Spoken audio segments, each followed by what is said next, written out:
Ok. Bonjour à tous, merci d'être venus à ma conférence, c'est trop cool. Je me présente, je m'appelle Gérard Paligo, je suis Mobile Staff Engineer chez Decathlon. Et aujourd'hui, on va faire affronter deux challengers dans une ambiance un peu Street Fighter. Qui connaît Street Fighter dans la salle, là, juste pour voir? Ok, vous aurez des refs. Très cool. Et on va commencer du coup avec notre roster. Donc on a plusieurs challengers.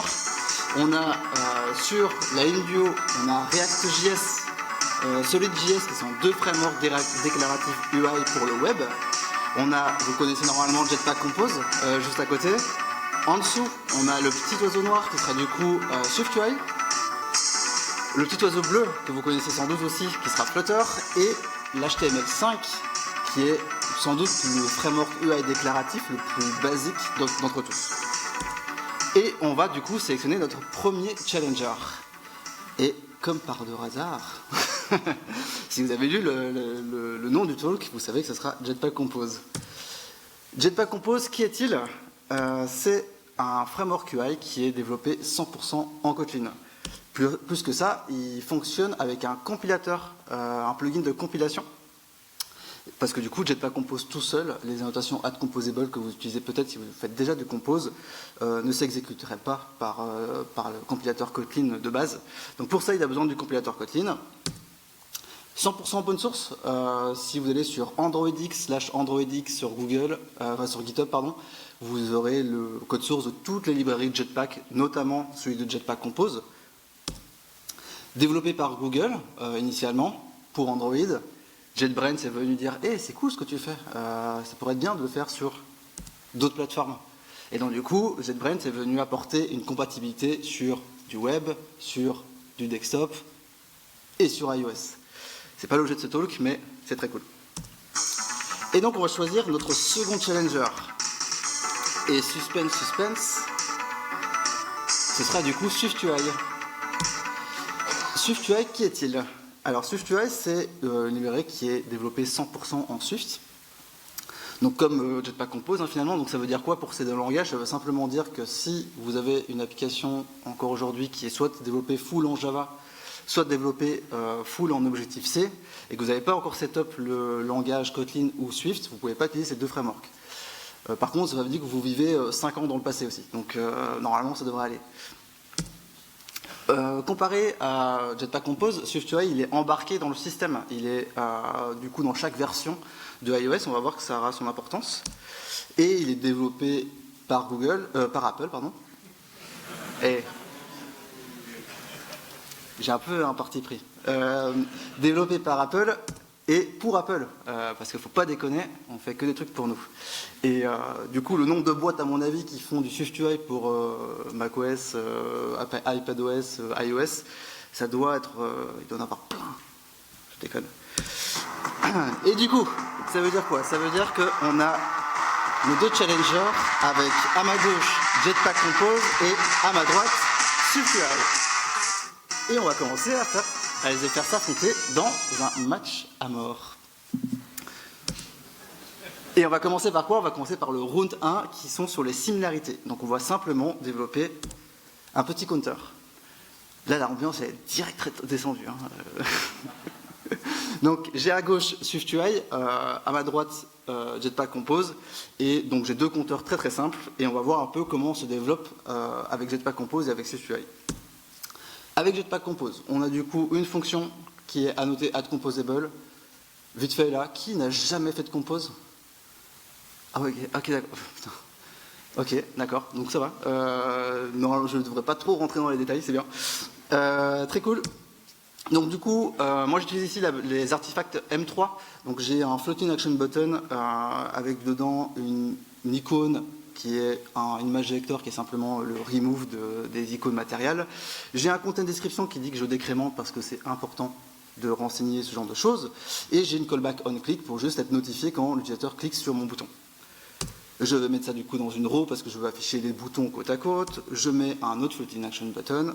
Je fais un peu d'espace parce que on va voir que le code Jetpack Compose il prend un peu de place. Je mets un texte dans lequel je vais vouloir afficher le compteur de mon compteur, enfin la valeur de mon compteur. Je vais après utiliser des notions d'arrangement et d'alignement. C'est-à-dire que là, d'un point de vue horizontal, je viens lui dire, ben, entre tous les éléments feuilles que tu as, enfin dans tous les éléments enfants que tu contiens, tu vas mettre 8 dp d'espace entre chaque. Donc du coup, j'ai un espace entre mon bouton, mon count et mon autre bouton de 8 dp. Et enfin, en termes de vertical, je vais dire, bah, dans l'espace disponible, tu vas centrer verticalement. Donc forcément, mes deux boutons sont plus grands que mon texte se met au centre. Ok, très bien. Je vais rajouter la notion de modifieur que normalement vous connaissez bien, parce que du coup, on a le concept des composants qui sont des composants soit de layout comme les rows, la box ou la colonne, soit des composants de rendu comme le texte, les images, les icônes, les boutons, etc. Et les modifieurs qui permettent du coup de décorer les composants. Donc là ici je vais lui dire, bah, ok, je vais englober ma row dans une box, je vais lui dire tu prends tout l'espace disponible, comme ça il va se centrer, enfin, je vais dire aussi qu'il se centre, et je vais mettre le modifieur en paramètre, parce que comme ça je vais pouvoir rendre décorable mon propre composant. Très bien. Je rajoute après la notion de state dans mon composable. Normalement, du coup, vu que personne n'a levé la main, normalement vous connaissez un petit peu. J'ai un remember qui permet de garder ma variable toutes les recompositions, et j'ai un multiple state of qui me permet de éditer cette variable. Je l'édite dans mes deux boutons, et donc du coup, j'ai un compteur qui fait plus, moins, moins quand je clique sur les boutons. Ok, donc pour résumer, pour déclarer un composant, j'ai la notation addComposable. J'ai des composants de placement pour du coup avec la box, la row et la colonne pour du coup placer mes différents éléments. J'ai la notion d'arrangement et d'alignment qui me permettent du coup de bien placer mes éléments dans ces box, row et colonnes. J'ai le concept de modifieur pour décorer mes composants. J'ai le concept de state pour du coup avoir un état pour pouvoir afficher des trucs un peu cool dans mon composant. Et enfin, j'ai une API qui est plutôt accessibility first parce qu'à chaque fois que j'ai besoin de renseigner quelque chose pour les personnes malvoyantes, il va me demander, il va me forcer à renseigner quelque chose. Je peux renseigner de la merde, ne le faites pas, mais en tout cas, il le force. Côté SwiftUI. Ok, d'accord. Vous entendez mon clic en fait, hein, on est d'accord? Ok, parce que je tape dedans. Ok, on va essayer d'être plus doux avec le Mac. Donc j'ai une struct qui ici s'appelle counter. Je vais hériter, je vais utiliser une notion d'héritage. En fait, c'est du protocol implementation, mais pour rester simple, on va dire j'hérite d'une view qui va me demander de déclarer une propriété qui s'appelle body, qui lui va émettre plusieurs views. Et dedans, là ici, je viens mettre un button. Du coup, même question. Qui a déjà fait du SwiftUI ici? Ok. Je ne pensais pas que vous alliez lever la main, mais très bien. Libre à vous de faire ce que vous voulez. J'ai un bouton, j'ai une callback d'action. Je dis ça, mais du coup, j'en ai fait un. J'ai un label qui va du coup me permettre d'afficher le contenu de ce bouton. Dedans, je vais mettre simplement une image qui vient du coup des images système qui s'appelle SF Symbol chez Apple. Du coup, une énorme bibliothèque d'iconographie. Et donc, du coup, ici, c'est pour m'afficher mon petit moins. Je mets ça dans l'équivalent d'un row côté SwiftUI, donc avec un hashtag qui permet de dire horizontal stack. Et je mets mon autre bouton qui, lui, va être avec une image de plus. Très bien, je mets un texte. Je mets aussi des paddings parce que je n'ai pas cette notion d'arrangement alignment et si vous faites du SwiftUI, c'est vraiment casse-couille. Donc du coup, je mets des paddings parce que j'ai pas trop le choix et je rajoute ma notion d'état avec du coup une variable, une propriété au niveau de ma struct qui sera ici counter, qui sera notée par un addState et que je vais pouvoir faire -1 et +1 parce qu'ils n'ont pas les opérateurs -, et ++. Et je mets dans mon texte un counter. Vous allez remarquer que je suis hyper objectif. Donc, si je résume, j'utilise le protocole d'implémentation pour du coup déclarer un composant SwiftUI avec du coup en héritant du coup d'une view. Je peux utiliser des layouts zstack, hstack, vstack qui sont que je trouve personnellement un peu mieux que colonne, row et box en termes de c'est facile à retenir, on va dire. Tous mes composants, par mon protocole implementation, sont d'office décorables. Je n'ai pas forcément besoin de venir rajouter des modifieurs pour dire, ok, là maintenant, quand je t'utilise, je vais pouvoir faire un point et je vais pouvoir faire quelque chose. Donc ça, c'est plutôt cool. Et j'ai la notion d'état qui, elle, est amenée avec la notation addState. Donc, j'ai un petit hit du layout de SwiftUI parce que les noms des layouts sont plutôt bien choisis. J'ai un petit hit arrangement et un hit alignment parce que c'est vraiment super cool de pouvoir faire ça plutôt bien. Par contre, j'ai beaucoup moins de code et on va encore plus le voir après avec SwiftUI. Donc, j'ai ici 2 QR codes pour vous permettre de voter pour celui que vous préférez. Ça va me permettre du coup de boire.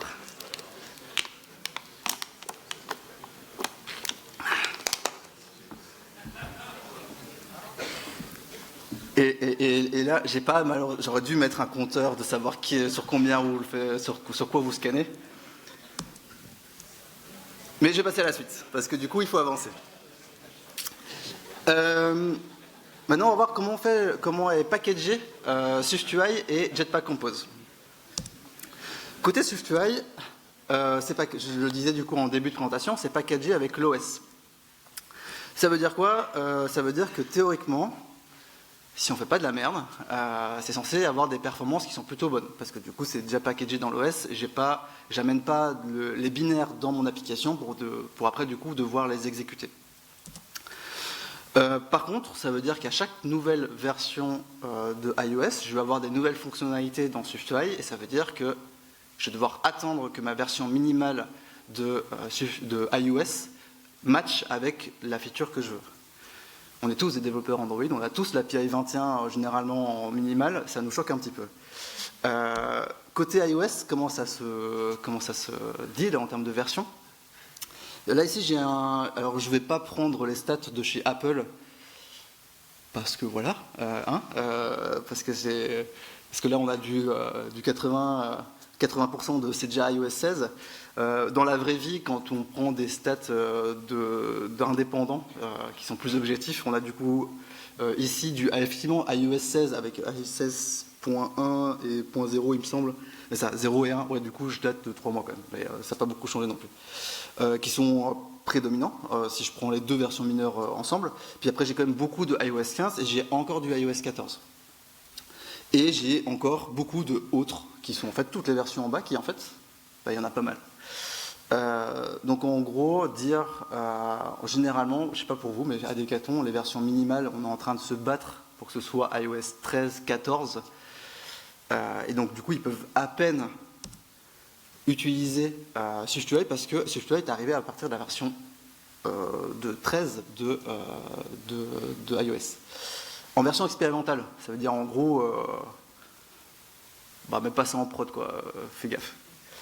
Et du coup, la version 14 arrive avec la première version stable, où le discours, là, pas de Apple, parce qu'Apple c'est en mode, c'est bon, tu peux y aller, mais des développeurs, c'est plutôt en mode, on va attendre la version 15 quand même. Donc c'est pas ouf.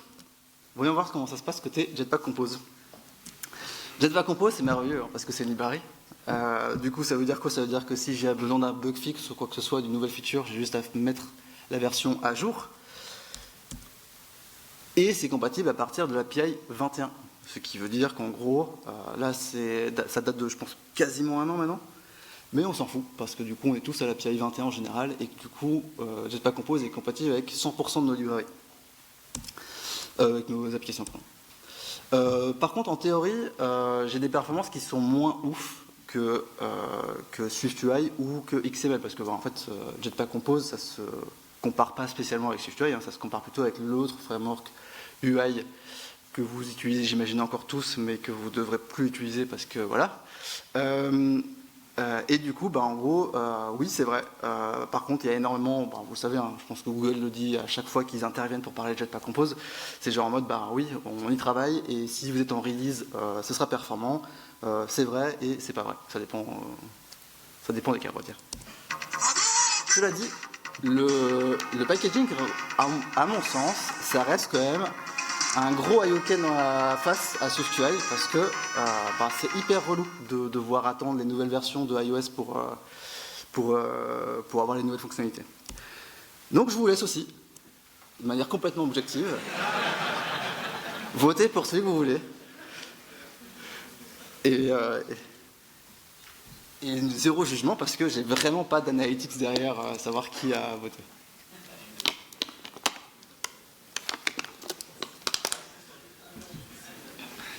Très bien, on continue. On va un peu parler des previews Les previews, si vous ne savez pas ce que c'est, du coup, c'est le rendu qu'on peut avoir dans l'IDE pour un peu voir un peu à quoi ressemble notre composant sans run notre composant ou notre application. Côté iOS, qu'est-ce qu'on a? Du coup, j'ai à ma gauche le code d'une preview où j'utilise non pas le protocol implementation sur une view, mais sur un preview provider qui est du coup dédié pour les previews, qui affiche du coup à ma droite le rendu UI de Xcode pour du coup les previews. J'ai quoi là-dedans? J'ai le fait de pouvoir pin une preview qui sert grosso modo à rien. J'ai après le nom d'une preview qui sert grosso modo à rien non plus. J'ai après le fait de pouvoir être en live preview, ça c'est plutôt cool parce que ça veut dire que c'est une option qui est activée par défaut et donc en gros quand je run, enfin quand mon simulateur, enfin quand ma preview affiche mon code, je vais pouvoir directement interagir avec. On va le voir juste après, mais côté Jetpack Compose, c'est pas le même délire. Je peux revenir en mode sélectionnable, de cliquer sur un composant de mon composant et arriver sur le code source associé. Ça sert à rien. Je peux afficher plusieurs variantes, on va les voir juste après. Je peux aussi configurer ces variantes, on va le voir juste après. Et enfin, je peux run on device, du coup sur un vrai device, ou sur un simulateur. Et du coup, j'ai ce genre de choses-là. Donc, c'est-à-dire que là, j'ai mon code de mon counter, et donc je vais pouvoir interagir directement avec mon counter et faire plus, moins, etc. Au niveau des variantes, du coup, j'ai 3 variantes possibles. J'ai les couleurs pour le Dark Light Mode, j'ai les orientations, et j'ai le fait de pouvoir afficher dynamiquement plusieurs tailles pour l'accessibilité notamment. Et après, j'ai du coup la partie Canva Device Settings qui lui est dédiée sur la combinaison des 3 pour en créer un seul. Petite note qui est plutôt cool côté SwiftUI, c'est ici j'ai un composant que j'ai appelé Async Image View qui prend en paramètre une URL. Et ce qu'on peut voir sur la droite, c'est que j'ai un rendu de cette image. C'est-à-dire que j'ai l'URL que j'ai donné, il a fait le rendu de l'image de l'URL que je lui ai donnée. Si vous voyez ce que ça veut dire qu'il a fait la requête HTTP qui est derrière pour après faire le rendu dans la preview. Vous êtes tous développeurs Jetpack Compose, vous savez tous que ça c'est pas possible en Jetpack Compose, et donc du coup on a des boules, parce que du coup il gagne un point. On continue.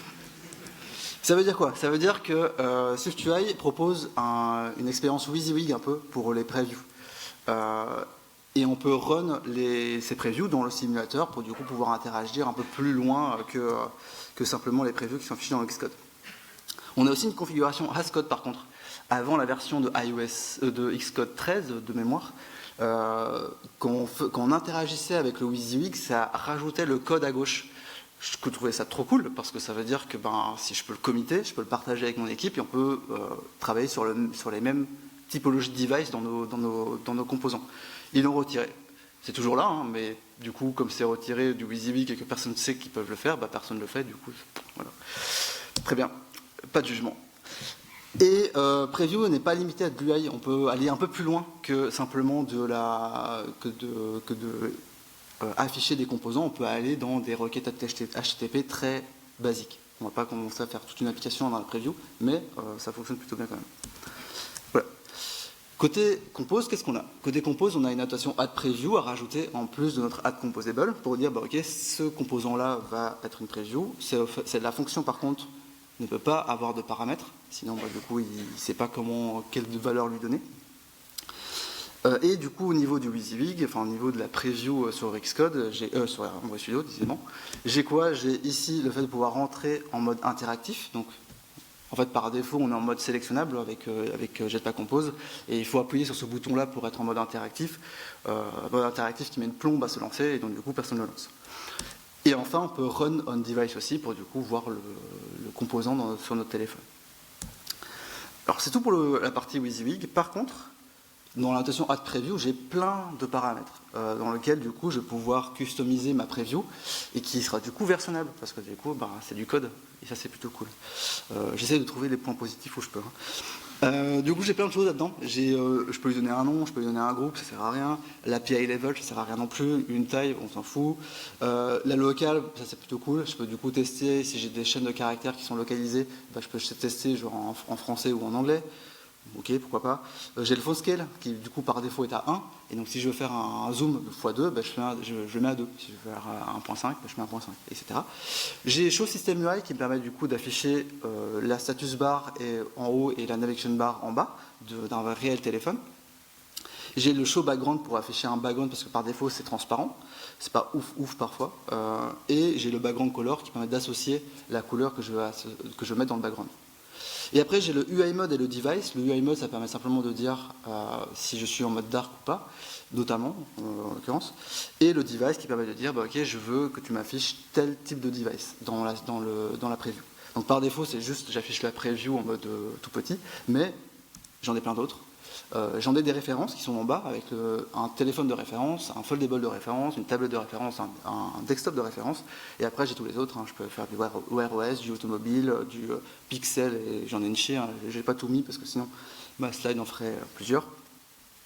Mais voilà. Et je peux créer moi-même mon propre device de référence finalement. Parce que du coup, il me suffit, c'est simplement des chaînes de caractères finalement. Et donc, on va essayer de customiser. Donc on va mettre d'abord un background parce que le fond transparent pour afficher du texte n'est pas super lisible, surtout quand on est en dark mode. Je vais dire ok tu vas afficher des systèmes UI, très bien. Je vais dire que ce sera un pixel XL, pourquoi pas. Tu auras comme nom un counter, ok. Tu vas tester le font scale à x2. Tu vas dire ok tu es en mode dark et la high. High parce que du coup je m'attendais à quoi? Je m'attendais à ce que mes boutons passent en dark, comme c'est le cas, mais que mon texte aussi passe en dark, parce que du coup mon texte il était noir et normalement il devrait être blanc et mon fond il devrait être blanc, et du coup c'est pas le cas. Pourquoi c'est pas le cas? Parce que du coup on l'a vu, je l'ai dit juste avant, on a le show system UI, on a le show background et on n'a pas donné de background color, et en fait la preview elle n'est pas assez intelligente pour savoir que du coup tout doit basculer en dark et que le background lui qui est statique, qui reste du blanc, tant qu'on ne dit pas que c'est autre chose que du blanc, il va rester blanc. Donc pour ça, on peut utiliser le scaffold. Je ne vais pas vous faire l'affront de vous demander de vous expliquer ce que c'est le scaffold, mais du coup, le scaffold, en gros, ça permet juste notamment d'injecter les couleurs Material Design. Et donc l'utiliser permet d'avoir le bon rendu. Ok, je vais l'utiliser. Un autre truc qui est super cool, c'est de créer des previews custom. Si moi je sais exactement quel est le style de device sur lequel je veux tester mon composant, mon application, je peux créer ici device preview qui va avoir plusieurs previews qui seront tous mes types de devices sur lesquels je veux tester mes previews, et après je n'ai plus qu'à changer ma preview sur mon composant et je vais avoir à droite du coup mes 3 previews affichés. Ça pareil, c'est du code du coup, donc c'est versionnable, donc du coup c'est partageable et ça c'est trop cool.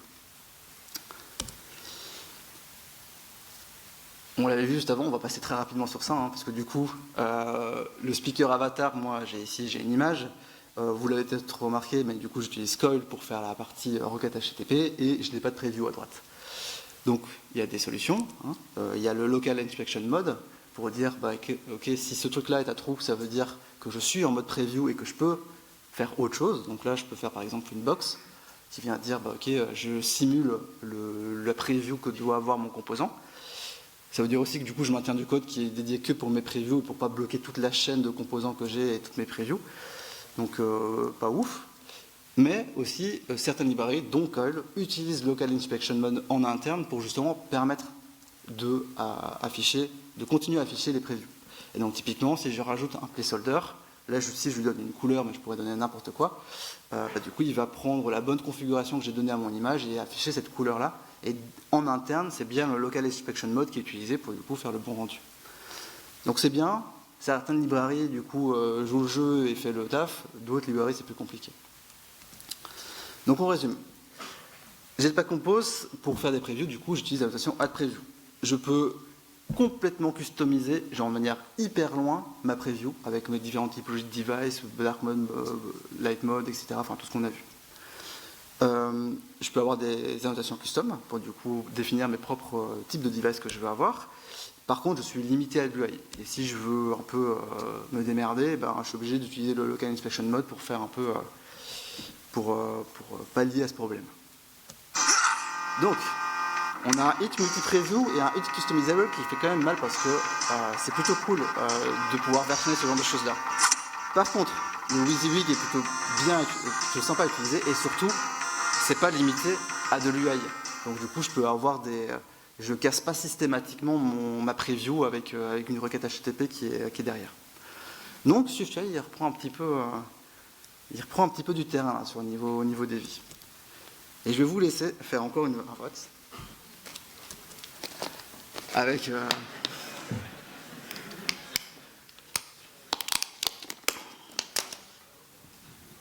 Ok. On va continuer et on va terminer avec la bottom bar navigation. Ça va faire mal. Ici, j'ai du coup un tab screen en SwiftUI. Je vais mettre ici un tab view pour du coup avoir, vous voyez, là j'ai une petite barre qui est apparue en bas de l'écran. Et non, maintenant je veux mettre des différents tabs dans ce tab view. Ce que j'ai à faire, c'est à déclarer mon composant écran, ici counter, et faire un tab item dessus.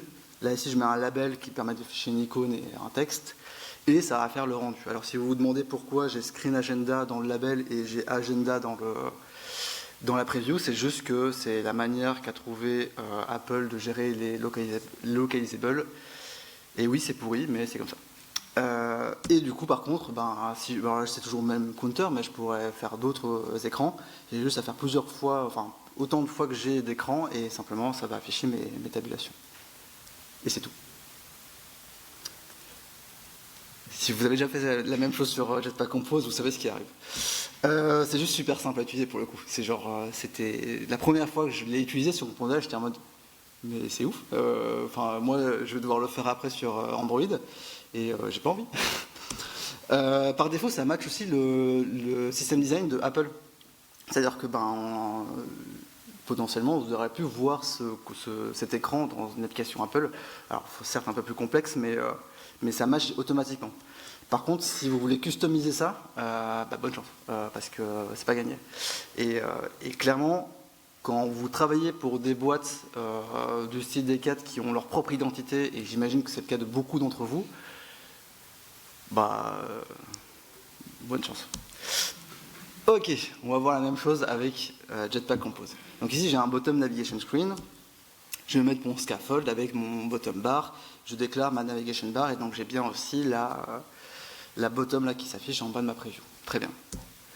Je viens ici mettre mon premier item, un navigation bar item, avec ici plusieurs paramètres. Le selected, qui permet de dire si je suis sélectionné ou pas. L'icône à afficher. Là ici, je mets pour info, je mets nul à l'icône. Pourquoi? Parce que j'ai le texte qui va dire, en termes d'accessibilité, agenda. Donc je n'ai pas besoin de le répéter. J'ai la callback on click qui permet d'informer si quand l'utilisateur clique sur cette icône, le label, et savoir si je veux afficher ou pas tout le temps le label en fonction de si je suis sélectionné ou pas.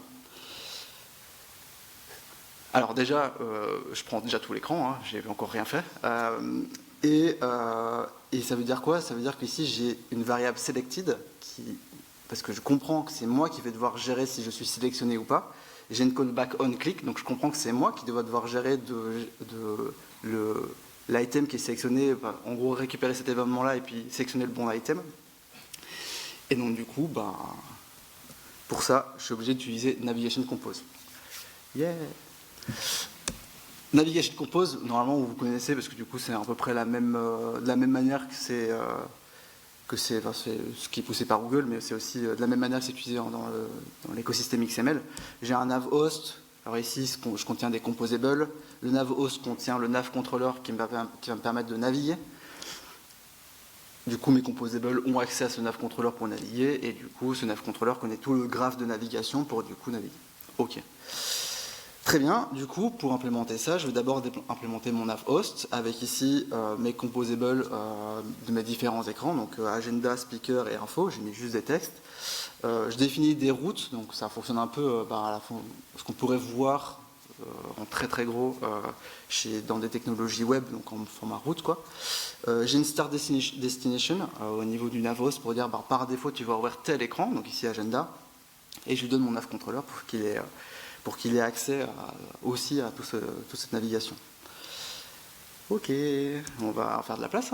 On va faire de la place et on va du coup implémenter la callback on click maintenant. En utilisant le nav controller, je fais nav controller.navigate et moi je veux que quand je clique sur chaque icône en bas de mon écran, j'ai pas à, enfin en gros, j'ai pas de backstack. C'est-à-dire que si j'appuie sur agenda puis j'appuie sur speaker, ben, si je fais back, justement, pardon, je reviens d'office sur agenda et après je dois quitter. Mais du coup, si je fais agenda, speaker, info, ben, j'ai pas speaker, j'ai juste agenda et puis je quitte. Donc pour ça, on doit utiliser la backstack de Android. Yeah. Donc bon, on va passer rapidement, mais j'ai toutes les informations pour dire est-ce que tu vas conserver ton état, etc. J'ai le fait de si je suis en single au niveau du top ou pas, et j'ai le fait de si je veux restaurer cet état. Ok. Je fais de la place et je réimplémente exactement la même chose pour tout le monde. Et du coup...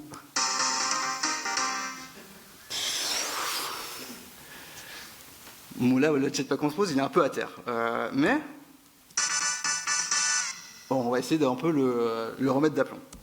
Pour ça, on connaît tous du Kotlin, on en fait tous au quotidien, on sait que les extensions existent et donc on peut les utiliser pour un peu refactorer notre code source. Donc pour ça, je vais d'abord dire, bah, ok, moi, peu importe où je clique, sur quelle icône je clique, ça sera toujours la même implémentation. Donc ça, je la mets dans une extension et je vais la réutiliser simplement dans toutes mes implémentations. Pas besoin de répéter le code.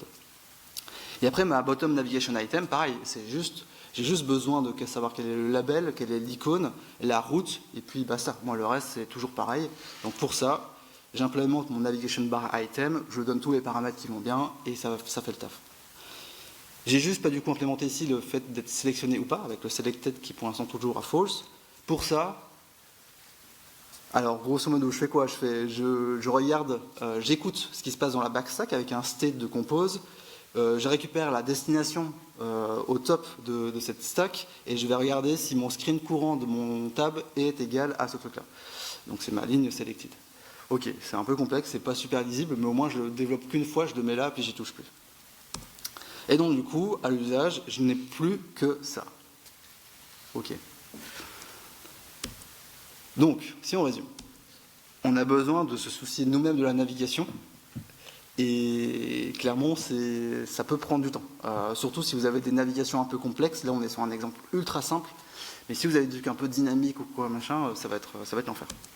Vous avez besoin de vous soucier vous-même si c'est sélectionné ou pas, du coup. Et vous avez besoin de tellement plus de code que SwiftUI, c'est abusé. Par contre, la customisation des différents éléments, elle est ultra simple. C'est vraiment dans l'ADN de ce que produit Jetpack Compose.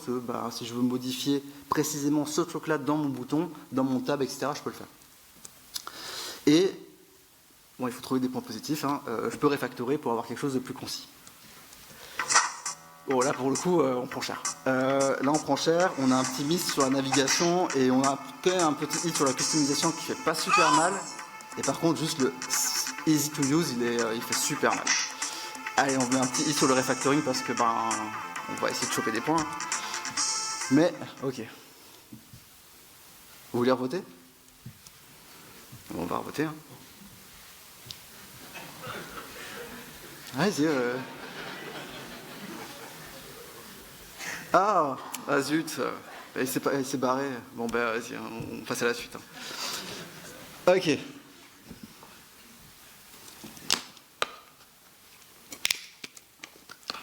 Hop. On va un peu parler maintenant de design system de la plateforme. Parce que du coup, côté Android, on est du coup sur du Material Design. Côté Apple, on est sur du Apple Design. Bon, je ne sais pas s'il sera un autre nom, mais au final, on s'en fout. Jetpack Compose, donc j'ai des artefacts matériels, j'ai des artefacts matériel 2, matériel 3, qui respectent hyper bien l'aspect de matériel. Parfois un peu relou, mais en tout cas, ça respecte beaucoup mieux ce que fait XML, parce que du coup, XML a 10 ans de dette à essayer d'être rétrocompatible avec 1 milliard de choses. Je ne sais pas si vous avez déjà essayé de voir l'arbre des thèmes. Voilà. On a besoin de plus de code que SwiftUI pour avoir une UI qui est vraiment les codes de Material Design. Oula. Ah, zut. Hop, voilà. Mais c'est partiellement fixé, parce que du coup, ce que je voulais dire par là, c'était vous avez besoin de créer de configurer votre thème avec les couleurs, la typographie, etc., l'injecter au niveau de votre arbre de composition, pardon, et du coup après utiliser ces matériel thème point quelque chose un peu partout dans votre code pour avoir quelque chose qui a la gueule de Material Design. C'est partiellement fixé avec les côtés couleurs dynamiques, tout ça, mais qui l'utilise à part Google, je sais pas. Et l'application dans Maker, en fait, du coup, c'est cool. On a 2 utilisateurs.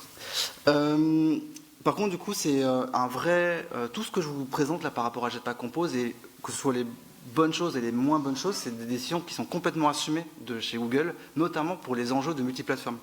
À la base, quand je commençais à préparer ce talk, je discutais sur Twitter avec Jim Sproch, qui est du coup l'un des géniteurs, c'est comme ça qu'il se nomme, de Jetpack Compose, qui du coup expliquait justement que c'était vraiment voulu, toute cette notion d'écrire parfois plus de code, certes, mais rendre la chose beaucoup plus customisable pour vraiment tous les use cases possibles et imaginables.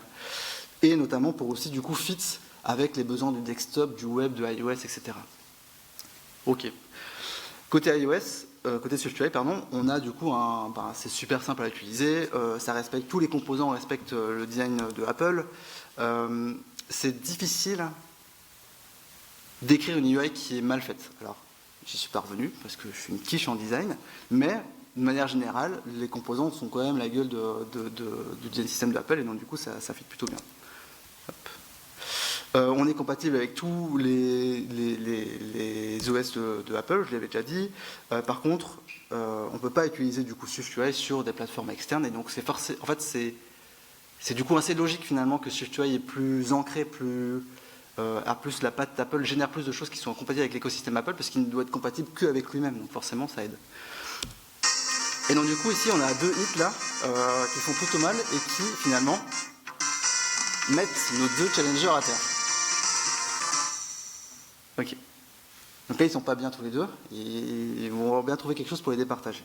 Non, j'ai pas de QR code, je sais pas. Très bien. Donc jusqu'à présent, nos applications ça ressemble plutôt à ça. Pour les applications qui sont un peu plus modernes, sinon c'est encore du UIKit il me semble et du ICMS de l'autre côté, mais grosso modo on a une application Android avec potentiellement Jetpack Compose, une application iOS avec potentiellement SwiftUI, ça communique pas. Et si du coup, vous savez ce que je veux dire, et si du coup on mettait du KMM entre les deux. Et finalement, donc je viens développer toute la business logic à ce niveau-là.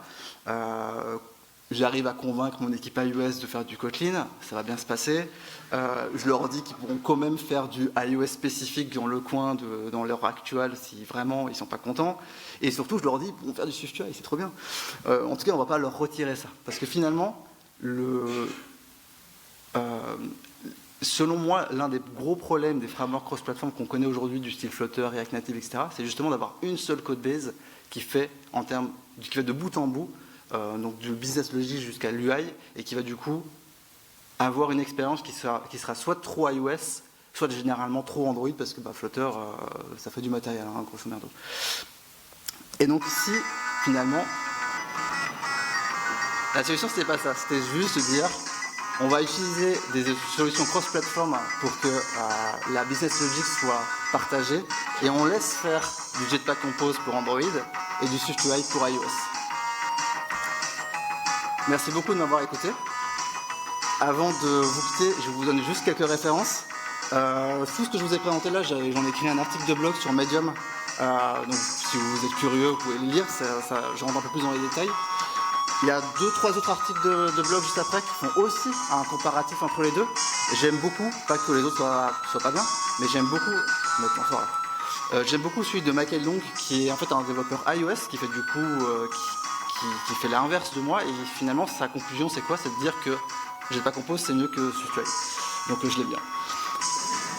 Et enfin, j'ai du coup, en tout dernier lien, un projet perso qui s'appelle Conference for All, parce que du coup, je suis GDE, GDG, et dans mon activité GDG, je suis organisateur du DFS de Lille, et l'application du DFS de Lille, elle est full KMM avec SwiftUI et Compose. Donc si vous voulez voir une application qui est en production avec cette architecture-là, allez-y. Et merci beaucoup, je ne suis pas sûr qu'on ait le temps pour les questions, mais voilà. Merci.